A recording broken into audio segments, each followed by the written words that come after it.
Yang pertama akan dimulai dalam 5 menit. The first lesson will be started in 5 minutes.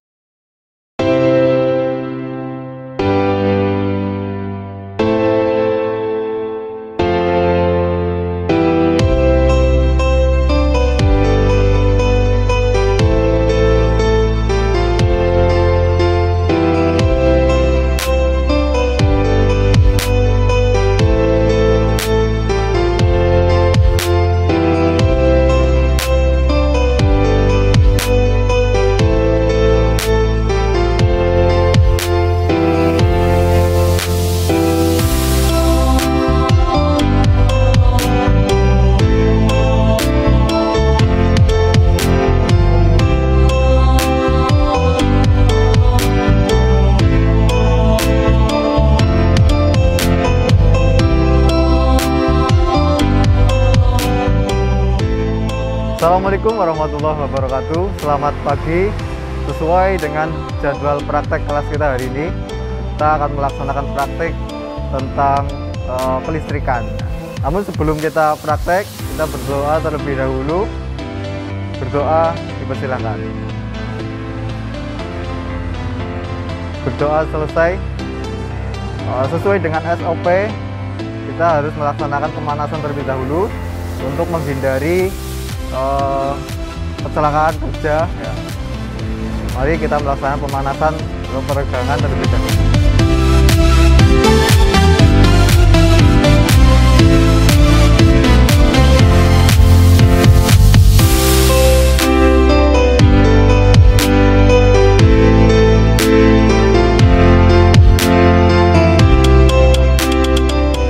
SMK Maarif Jaya. SMK Maarif Jaya. Saya akan membacakan terlebih dahulu KIKD ya, kompetensi dasar dan kompetensi inti. Nah, kompetensi dasarnya adalah memahami prinsip kerja sistem pengapian konvensional ya. Lalu kompetensi intinya yaitu merawat berkala sistem pengapian konvensional ya, pada sistem pengapian. Tujuan pembelajaran pada praktek kali ini adalah: 1. Siswa dapat memahami komponen-komponen sistem pengapian sesuai manual book. 2. Siswa dapat menerangkan prinsip kerja sistem pengapian sesuai dengan SOP. Terakhir, siswa dapat menyusun langkah perawatan sistem pengapian sesuai dengan SOP. Bisa kita lihat di sini. Di sini ada diagram alternator atau disebut juga generator, atau sering di bengkel disebut dengan istilah spool. Isinya adalah lilitan dari kuningan ya, yang menghasilkan nanti tegangan atau arus untuk tegangan ya, listrik. Bentuknya adalah AC. Di sini dihasilkan dari sini masih AC. AC ini kepanjangan dari alternating current ya, alternating current ya. Ini lalu dari spool, arus yang dihasilkan atau tegangan yang dihasilkan masuk ke komponen kickproc atau regulator rectifier. Kalau di materi itu regulator rectifier. Kalau bahasa bengkel lebih dikenal dengan istilah kickproc. Nah, ini yang disebut dengan kickproc ya. Setelah kickproc ya, kickproc ini kebetulan pengapian di sini ya, sebelumnya tadi belum saya jelaskan. Ini ada sistem pengapian ada 2 jenis ya, jenis AC dan jenis DC. Ya, kebetulan yang di diagram saya gambar ini pengapian jenis DC ya, atau direct current ya. Nah, nanti saya jelaskan apa itu DC. Jadi dari kickproc ya, dari spool ke kickproc ini dirubah ya, dari tadinya AC dirubah menjadi DC ya. Nah, yang merubah tersebut adalah regulator rectifier atau kickproc. Nah, ini sudah berbentuk DC. Kalau keluaran dari sini sudah DC ya, kepanjangan dari direct current ya, jadi sudah menghasilkan yang tadinya searah bolak-balik dirubah menjadi searah atau DC. Nah, setelah dirubah menjadi DC, ini ada 2 penggunaan ya. Jadi satu arus ini dari spool kickproc ini menjadi dua sistem. Yang harusnya tadi sistem ini sudah masuk. Kalau dari spool lalu ke regulator rectifier itu, lalu ke aki itu sudah masuk sistem pengisian. Nah, tapi yang kita bahas adalah sistem pengapiannya, bukan pengisian. Nah, ini setelah kiprok menjadi DC lalu dirubah menjadi tegangan DC lalu digunakan oleh CDI ya. Kemudian ini CDI nya jenis CDI DC ya, CDI DC. Lalu setelah masuk ke CDI, ini tadinya adalah voltasenya 12 volt ya, 12 volt. Lalu oleh CDI ya, karena CDI kepanjangan dari kapasitor discharge ignition ya, atau CDI ya, atau CDI. Nah, ini di up atau di tingkatkan tegangannya menjadi 12.200 sampai 1200 sampai dengan 1400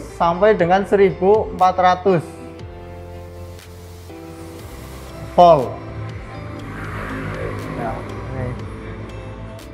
Lalu dikonduktorkan lagi oleh kuil ya, dari CDI menuju ke kuil.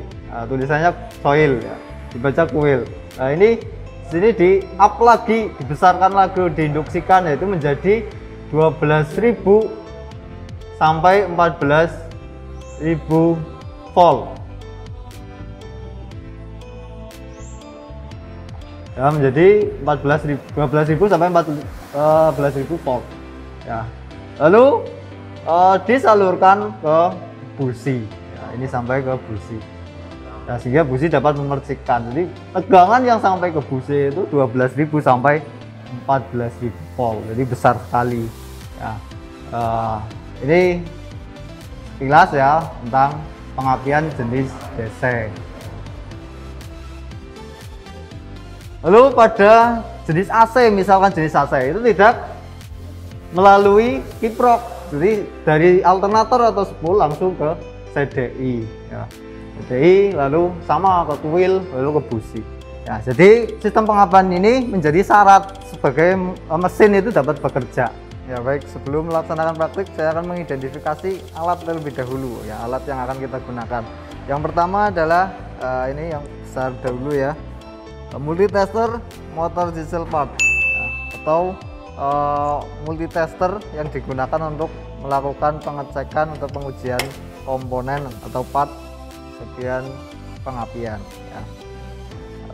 Di sini bisa untuk melakukan pengetesan CDI ya, atau CDI tester, wheel tester atau busi tester, dan juga ada pressure juga bisa.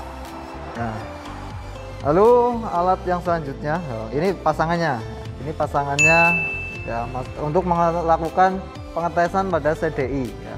Ini bisa, ini soketnya disesuaikan dengan jenis motornya ya. Lalu masuk sini.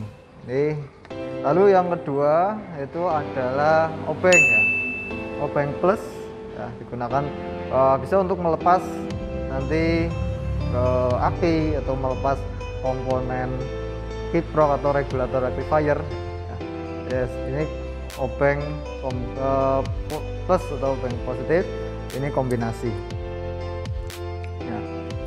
Lalu ada tang ya, ini tang kombinasi ya, berfungsi ya untuk bisa mengupas kabel, menahan mur atau baut pada bagian ujung ya. Lalu selanjutnya ada alat kunci busi ya, digunakan untuk melepas busi pastinya ya. Kunci busi. Lalu ini juga ada multitester ya, ini kan tadi disebut multitester juga, nanti supaya Anda bingung saya jelaskan ya. Ini kalau ini multitester yang digunakan untuk part dalemannya sebuah komponen atau elektronik seperti contohnya dioda, resistor ya, kapasitor, bisa juga baterai ya, itu menggunakan ini. Sedangkan ini multitester yang digunakan khusus untuk sistem pengapian. Kalau ini keseluruhan ya, atau lebih detail ya. Ini ada dua jenis, ini yang analog, ini yang digital. Ini disebut multitester untuk sistem kelistrikan atau mapel kelistrikan. Baik, selanjutnya kita akan mengidentifikasi komponen atau part pada sistem pengapian. Yang pertama adalah sumbernya listrik, ya, sumbernya dari spool atau alternator. Ya, lalu alternator ini menghasilkan tegangan, ya, tegangannya dikirim atau disalurkan ke kiprok. Nah, komponen selanjutnya adalah kiprok atau regulator rectifier. Nah, kiprok ini sering disebut di bengkel itu sebutnya kiprok. Nah, ini fungsinya merubah dari arus AC menjadi arus DC, ya, atau disearahkan. Cara kerjanya yaitu di dalamnya ada dioda yang mengarahkan dari tegangan AC menjadi DC. Selanjutnya adalah komponen atau part CDI. Ini disebut dengan CDI. Fungsinya menginduksikan tegangan dari 12 volt menjadi 1200 sampai 1400 volt. Untuk perawatan di CDI, jadi bersihkan bagian soketnya, ya, dari kotoran supaya menjaga keawetan dari part atau komponen. Ya, komponen selanjutnya adalah coil. Tulisannya coil, ya, di bahasa coil. Nah, coil ini menginduksikan lagi setelah tadi oleh CDI diinduksikan 1200 sampai 1400 volt, diinduksikan lagi oleh komponen coil menjadi 12.000 sampai 14.000. Ya, yang tadinya 1200 sampai 1400 di-up lagi oleh coil menjadi 12.000 sampai 14.000, lalu disalurkan ke busi. Ini komponen selanjutnya adalah busi. Jadi pemicunya itu busi. Jadi syarat motor itu dapat bekerja atau mesin dapat bekerja. Baik, untuk memperjelas tadi komponen yang tidak bisa kita lihat, nah ini sudah ada di diagram, ya, wiring diagram. Nah, ini yang disebut dengan spool atau alternator. Ya, di bahasa bengkelnya disebut dengan istilah atau dikenalnya lebih dengan spool. Baik, untuk selanjutnya komponen pulser. Ini disebut dengan komponen pulser. Letaknya tadi berdekatan dengan spool. Nah, pulser ini berfungsi untuk mendeteksi posisi piston. Nah, kapan di TMA, kapan di TMB. Ini posisi di TMA berarti pulser bekerja mengirimkan signal supaya busi membersihkan api. Baik, untuk selanjutnya kita melaksanakan troubleshooting atau sesuai dengan KIKD 4.3, yaitu melakukan perbaikan ringan pada sistem kelistrikan. Nah, sistemnya lebih spesifik yaitu sistem pengapian. Nah, sebelumnya kita akan mengulas, ya, saya akan mengulas terlebih dahulu pada materi atau pemeliharaan kelistrikan. Terdapat 3 sistem, ya. Pertama adalah sistem pengisian, ya. Yang kedua adalah sistem pengapian, yang ketiga adalah sistem penerangan, ya. Jadi terdapat 3 sistem, ya. Yang akan kita bahas troubleshootingnya adalah materi sistem pengapiannya, ya, pada materi kelistrikan. Kita akan melakukan perbaikan pada sistem pengapian, ya, yang paling ringan yaitu busi. Kita akan melepas busi atau mengecek busi, ya. Lakukan lepasan menggunakan kunci busi.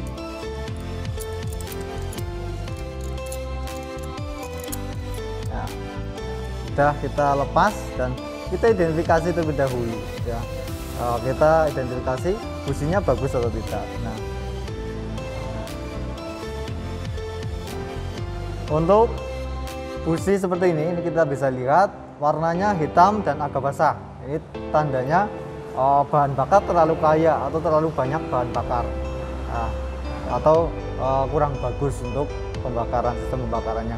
Nah, bagaimana kalau yang bagus? Ya, kalau yang bagus adalah warna pada busi, ujungnya busi ini berwarna kuning, ya, atau agak merah, kuning agak merah. Nah, ini tuh bagus dan kering tentunya. Itu menandakan bahwa kondisi pembakarannya bagus. Ya, untuk melakukan pengetesan, ya, kalau kita punya alat tadi multi tester khusus untuk pengapian, kita bisa tes di alat, ya, untuk mengetahui apakah businya yang rusak atau bahkan komponen yang lain. Nah, untuk pengecekan pada sistem pengapian, ya diurut dari yang paling ujung dulu. Jadi jangan melakukan identifikasi dari yang sumbernya atau dari spoolnya, itu salah. Jadi yang pertama adalah dari busi. Busi memercikan api atau enggak ya. Kalau busi tidak memercikan api, artinya businya yang rusak. Nah, lalu kalau businya dites pada multitester masih bagus, otomatis ada komponen yang lain ya, bisa saja coilnya, bisa saja CDI-nya, bisa saja kiproknya, atau bahkan sumbernya yaitu spool. Nah, supaya tidak sampai salah mendiagnosa, kita harus paham fungsi dan komponen ya, nama komponen, fungsi, dan cara kerjanya bagaimana sih ya. Nah, setelah itu kita cek dulu nih businya ya. Kalau businya masih jadi, berarti tidak ada masalah di komponen lain. Baik, selanjutnya kita akan melakukan pengetesan busi ya pada alat multitester pengapian. Nah, sebelum kita cek, akan saya jelaskan lebih dahulu. Ini fungsinya dengan cara memutar knob pada alat ini ya. Putih-putih ini kalau tidak menghadap ke sini artinya masih off.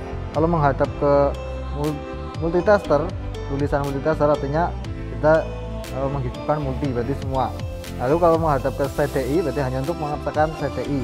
Kalau posisi knob ke wheel atau busi, jadi kita melakukan pengecekan busi. Nah, yang akan kita tes adalah busi, maka posisikan pada busi. Nah, seperti ini. Nah, ini menuju ke busi. Nah, ini karena belum saya nyalakan ya, nanti akan saya nyalakan. Tadi hanya penjelasan dari dahulu. Ya, mulai kita tes saja.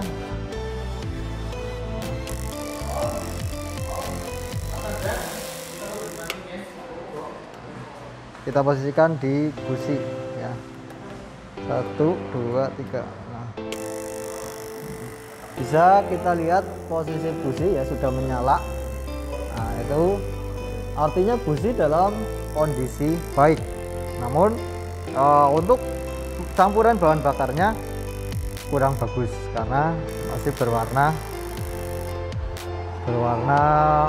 hitam, bukan kuning agak merah. Nah, itu cara pengecekan busi menggunakan alat multitester motor diesel part ya.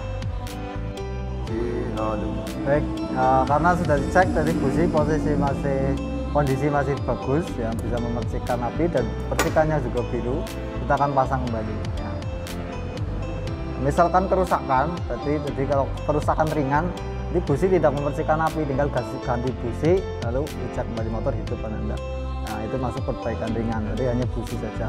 Kalau sudah diganti busi, misal businya masih bagus tapi tetap tidak memercikan bunga api, berarti bisa jadi komponen coil atau CDI atau kiprok, dan atau juga spool atau pulsernya ya, kita akan pasang.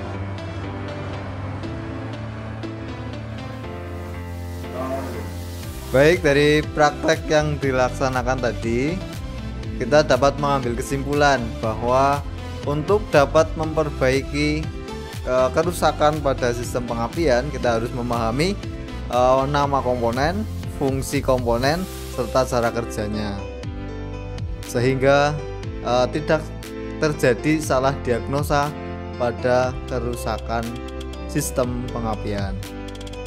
Baik, cukup sekian yang dapat kita bahas pada pagi hari ini atau dapat kita praktek pada hari ini. Kurang lebihnya mohon maaf ya. Yang sebenarnya saya akhiri, wabillahi taufik wal hidayah. Wassalamualaikum warahmatullahi wabarakatuh.